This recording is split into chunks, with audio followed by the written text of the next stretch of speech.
Ano nung pinakamamimiss mo kung ano, sakaling mawala? Kung saka, for sure nandiyan pa din naman regarding kay Krista, di ba? For sure nandiyan pa din, magkakaroon pa din naman kami ng mga vlogs na magkasama kami. Banding. Banding, yung mga ganon, lalo sa mga events. And pero siguro yung mga nagaganap sa amin na kapag nag-shoot kami ng ni Chris, yung mga kulitan namin or yung ginagawa namin, yung nagbabatuhan kami mamimiss ko yun. Yung mga punchlines, no? Mamimiss natin yun. And yun, mamimiss ko si Chris na kasaran pagdating sa Chris. Parang ka-eksena, ano? Yo! Magandang araw, magandang gabi mga kalingap! At muli, magbabalik na naman si Papa Shider upang magdatid na naman ng kakaibang news update balita sa inyong mga kalingap. For today's video guys, Mikoy, Jomar at Edu guys nagbigay ng opinion sa mga viewers guys kung sakali mang daw mawawala ang love team ng Kalingap. Tara guys, panoorin natin ang mga bawat sinasabi nila dito sa video clips nito guys. Napakaganda ng mga hangarin nila sa buhay mga Kalingap. Mikoy, si Edu at si Jomar mga Kalingap. Ang tambalang Mikris, tambalang Edzi at tambalang Jumcar mga Kalingap. Tara, panoorin natin guys. Itong video ito ay napanood ko kay Kuya Nel, no? Kuya Nel, supportan po natin si Kuya Nel. Panoorin ng mga video, mag-subscribe po kayo sa kanyang YouTube channel. At wag na natin patagalin to guys. Siyempre, kung bago ka pa lamang sa ating YouTube channel, huwag kalimutan mag-like, mag-share, mag-subscribe at pa-hit ang notification bell button para updated ka sa mga ilalabas natin reaction video. Siyempre, huwag kalimutan supportan sina Kalingap Rob, Ate Edna Vlogs, Kuya Val Santos Matubang. Siyempre, ang mga Kalingap Reactor at Kalingap Team. Huwag po natin kalimutan supportan. Huwag na natin patagalin ito mga Kalingap, panoorin na natin. Let's go it! Dito po si Kalingap Mikoy. Ayan, syempre tatanungin natin siya about dito sa ano natin, sa bagong kinaharap ngayon. Kalingap Mikoy, yes, ano bang masasabi mo na kung sakaling kung sakaling mawawala ang mga love teams ng Kalingap, anong magiging impact ba nito? At anong opinion mo dito? Ako, ang mararamdaman ko, malulungkot ako kasi malulungkot ako pero kailangan respetuhin kung sakali, di ba? Kasi decision yun, kung ang magiging decision niya, ang mag-decide niya si Kuya Val and si Kalingap Rob, kung sakali, respetuhin natin. Pero at the same time, malulungkot ako kasi naging kasiyahan ng love team ng mga supporters natin, di ba? Kaya, yun, mamimiss ko siguro yung mga messages sa atin na nakakawala kayo ng pagod, nakakawala kayo ng stress, yung mga ganun. Tapos yung mga nararanasan nilang anxiety, di ba? Kahit pa nakatulong doon, di ba? Sobrang nakakatulong daw. Para ito, nagbibase tayo sa mga pinaparating sa atin ng mga supporters natin. Malulungkot pero kailangan respetuhin ko yun. And syempre, mamimiss ko. Mamimiss. Nakasanayan na, di ba? Ano nung pinakamamimiss mo kung ano, sakaling mawala? Kung saka, for sure nandiyan pa din naman regarding kay Krista, di ba? For sure nandiyan pa din, magkakaroon pa din naman kami ng mga vlogs na magkasama kami. Banding. Banding, yung mga ganon, lalo sa mga events. And yung ginagawa ni Kalingap Rob ngayon, di ba? Yung pinagsasama-sama. Kaya makakasama na. Pero siguro, plus adventure, di ba? Yes. Pero siguro yung mga nagaganap sa amin na kapag nag-shoot kami ng ni Chris, yung mga kulitan namin or yung ginagawa namin, yung nagbabatuhan kami mamimiss ko yun. Yung mga punchlines, no?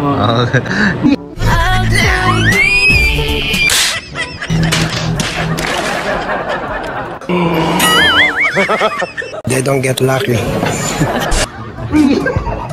Mamimiss natin yun. And yun, mamimiss ko si Chris na kasaran pagdating sa Chris. Parang ka-eksena, ano? Yun.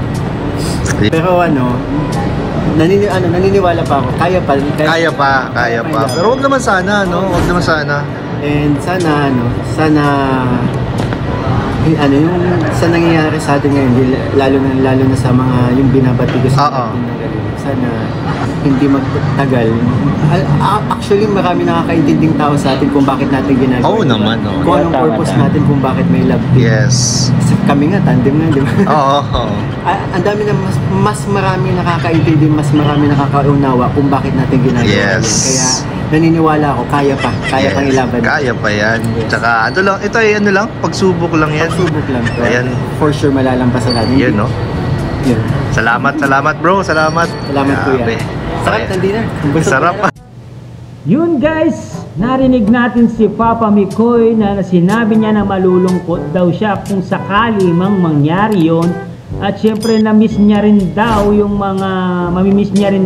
mga comments ng mga supporters niya, ng mga sinasabi nila na maaalis ang mga pagod namin dahil sa inyo, nawawala yung stress namin. Namimiss niya rin daw ni Mikoy yun kung sakali man.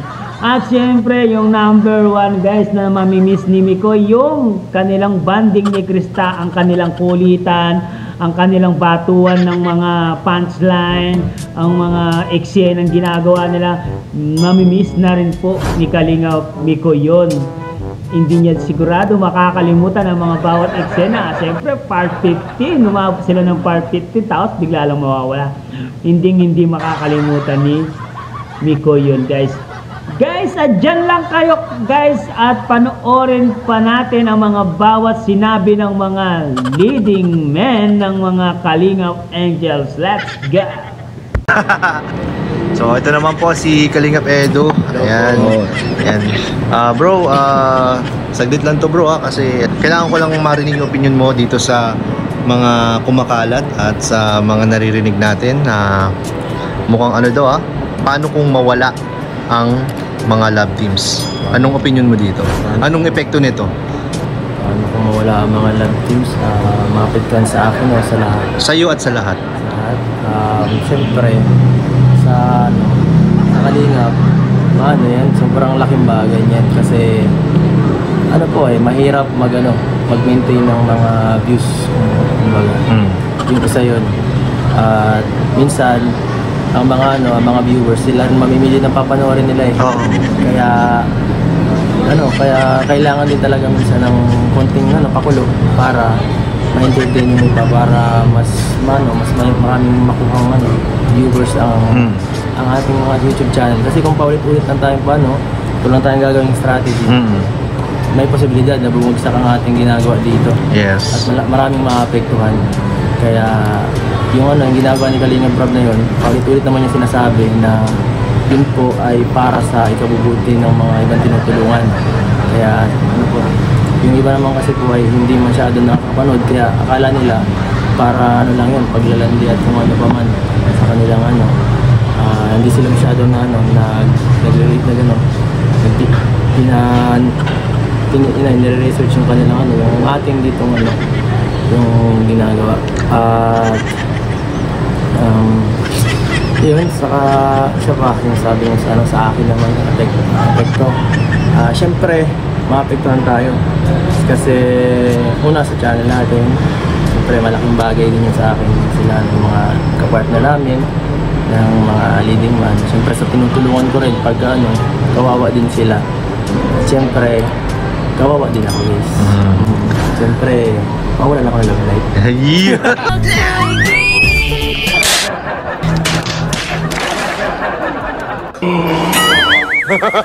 They don't get lucky. Grabe, yun ang pinaka nun. Wag naman sana. Pero paano kung anong magiging reaction mo kung talagang i-stop na? I-stop na? Anong magiging pakiramdam mo? Hindi malulungkot talaga. Malulungkot din, pero malulungkot talaga. Malulungkot din, pero kami lang mangyayari niya. Ay, grabe. Wala no choice na. Wala choice. Wala choice. Okay lang. Ang viewers lang medyo magtsatsaga lang sila na hindi na kami mapanood. Yun nga. Pakunti-kunti na lang siguro. Siguro silip-silip sila. Kasi pag ganun, siyempre, solo vlog na lang mangyari, mahirap. Oo. So, ayan. Okay, bro, at hiningi ko lang yung opinion mo at kung anong nasa isip mo kung sakaling mangyari yung mga gantong hindi magandang mga naririnig natin. So maraming salamat, bro. Thank you. At yun nga guys, narinig natin si Papa Edo sa kanyang sinabi na kailangan daw ng strategy para mas marami pa daw na manood sa vlog ng Kalinga. Siyempre para hindi po sila magsawa kung paulit-ulit lamang po ang kanilang ginagawa, magsasawa po daw yung mga viewers guys. Siyempre, meron pa siyang sinabi na napaka-importante nitong si Papa Edo na sabi niya po ay ayaw niya daw mawala ang kanyang love life. Oy, grabe, love life niya sa buhay. Ibig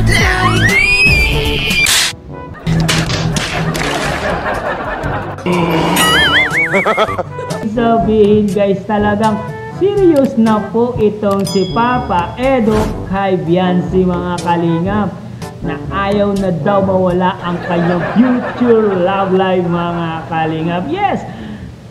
Continue natin itong mga bawat eksenang ito guys at pakinggan naman natin itong sasabihin ni Papa Jomar. Let's go! Salamat. So dito po si Kalingap Jomar guys. So syempre tatanungin din po natin siya at about dito sa sa nababalitaan natin na baka possible na matigil yung mga love team ni Kalingap Rob. And syempre alamin din natin kung ano yung magiging reaction niya kung sakaling magkatotoo ito. Ayan. Kuya Nel, actually nung naano ko yun parang nakalungkot kasi tawag niyan natitigil yung love team. Tsaka parang kasi kuya, di ba? Ilan na ba tayo? Part na ba ang Jomar? Nasa 93? 93. Oh, so parang konting kibuto lang sa parang ganun. Hindi mag-100 na. Part 100. Pero yun nakakalungkot na baka hindi na tayo dun hindi na natin mabot yung part 100 ng Jomar. So yun siguro mangyari na lang nito. Siguro lalabas na lang kami or tayo sa Masikala pero wala nang vlog. Yun. Anong ma-feel mo? Siyempre malungkot kuya. Malungkot talaga. Kasi wala man tayong magagawa. And rin kasi naintindihan ko naman kung sakaling mag-desisyon nun lakaling nga pala. Kasi sa lahat na nangyari din kasi kaya naintindihan ko si Kalinga Parab. Yun, paano po ba? Palagay mo sa sa nangyayari, may possibility talaga na ma-stop pa? May possibility kuya, pero feeling ko maging possible siya, pero hindi na yung reason is hindi dahil dun kay MG. Hindi naman siguro dun yung reason. Feeling ko mas may deeper din kasi yung reason kung bakit ito. Ayan. Pero yung kung yung kay MG lang ay makagago pa. Ang babaw lang. Hindi naman talaga yun yung reason. Hindi naman yung reason. Ang babaw lang ng So pwede ring maging reason is yung pwedeng parang rebranding, bagong mga ano ba to? Adventure. Tsaka siguro, feeling ko din, ito inisip ko din, bukod sa adventure. Siyempre, rebranding. Siguro yung community kasi ang napapansin ko si Kuya Nel is nagkakaaway-away. Oo, nagkakabangga-banggaan. Ito, sisaran yung, ito kasi mas gusto nila yung isang natin yung ganito. Parang nagiging toxic siya. Nagiging toxic kasi yung community. Kumbaga nawawala yung respeto. Parang yun yung nagiging isang reason siguro Isa sa naisip ko possible na naisip din kanina kung na reason kuya. Tsaka yun. Yun talaga para sa akin lang. Pero bro ang kung sakaling may stop ang mga love team ng Kalingap ni Kalingap Rob. Ano yung pinaka-mamimiss mo? Yung samahan, tapos syempre, sa inyo. Sa amin na Carla. Oo. Yung banding namin talaga ni Carla Although, makapag-banding naman talaga kami kahit walang Sabagay, parang hindi naman kayo masyado affected.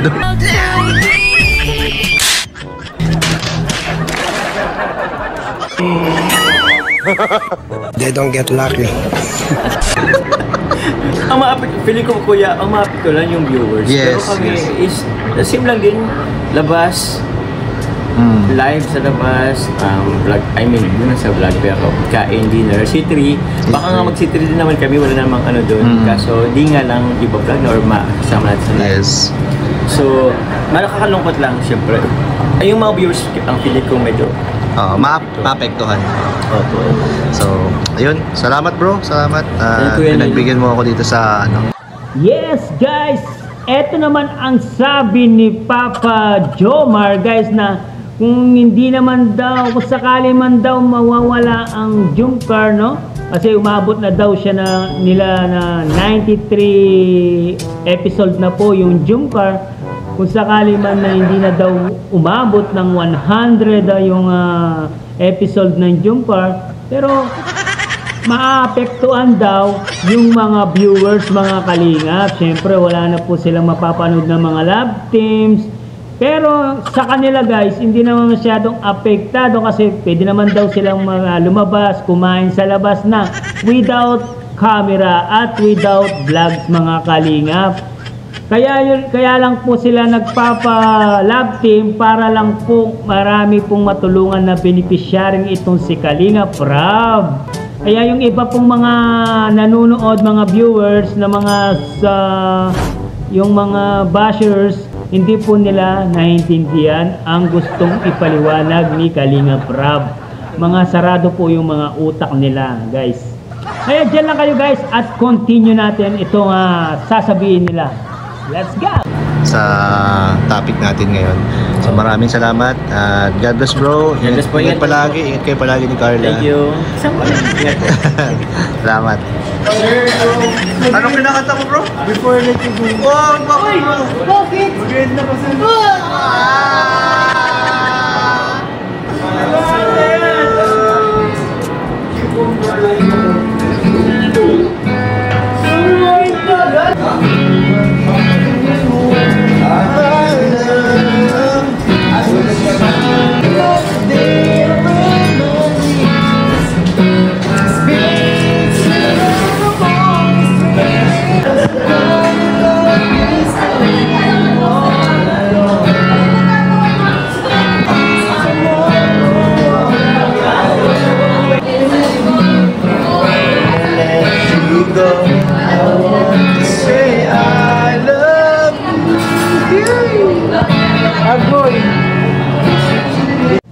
At yun nga guys, narinig natin si Papa Mikoy, si Edu, si Papa Jomar. Eto pa, nagkanta pa yung si Papa Mikoy na yung kinanta niya na, anong pamagat na kinanta niya?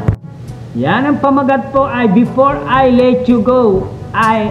Before I let you go, I want to say I love you. Yun po ang pamagat ng kinakanta ni Mikoy. Lahat po sila, meron po silang opinion sa kanilang sinabi na yung si Papa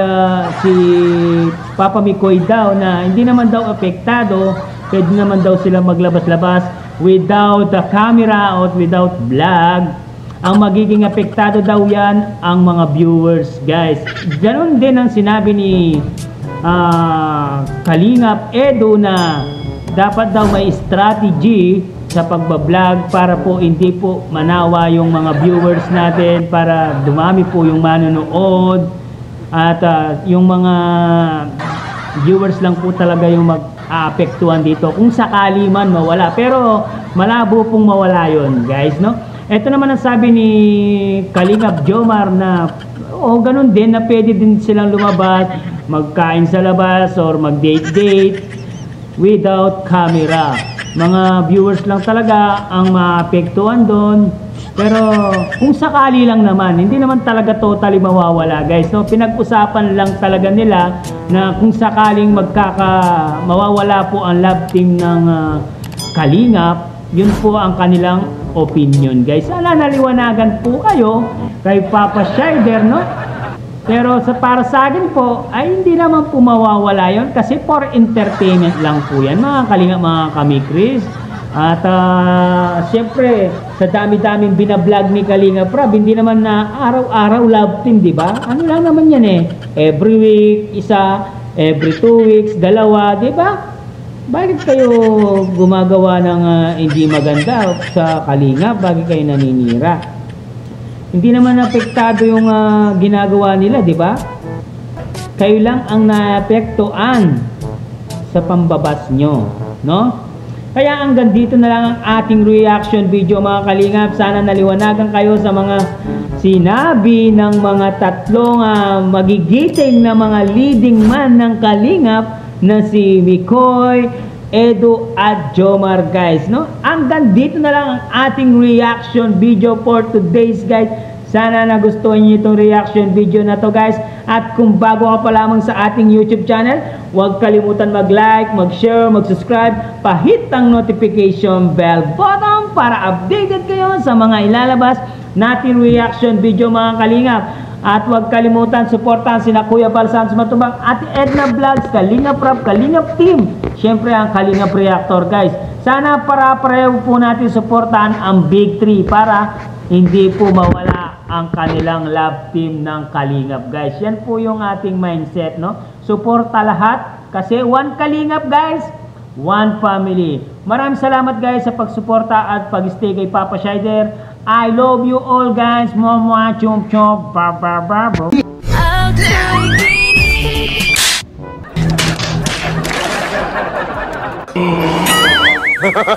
They don't get lucky.